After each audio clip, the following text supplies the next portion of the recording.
Kære Ejsar for Syv, så er det nu. Flere af vores kammerater har betalt en høj pris. Et eller andet sted er det et karrieretræk. Et andet sted er det ren og skær spænding. Jeg har ikke personligt valgt på noget politisk grundlag, eller det er sgu mest for oplevelse og spænding. Det ville være skide hammerende ærgerligt at komme hjem uden benet, for eksempel. Ikke? Men igen, altså, man kan lave masser af ting uden benet. Ikke?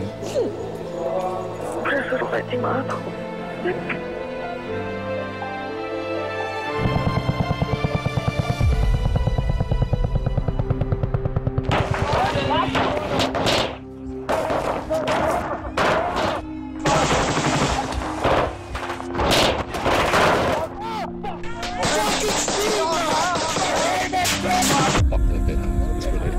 Det er noget, vi sent glemmer det der i hvert fald. Fuck, det var fedt. Kom op, så lå det bare 4 stykker af rettet derovre.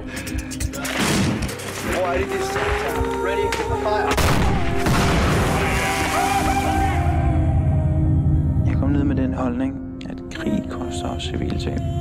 Men da det så endelig skete for mig, så var det lige pludselig noget helt andet.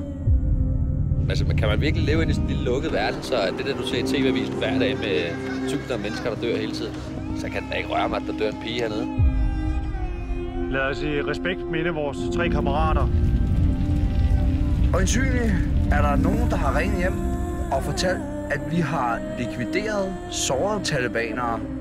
Er der nogen, der mener, det er det, vi har gjort? Vi har pligt til at fortsætte ufortøvent, når nationen nu engang har udstukket den politiske linje, som den har.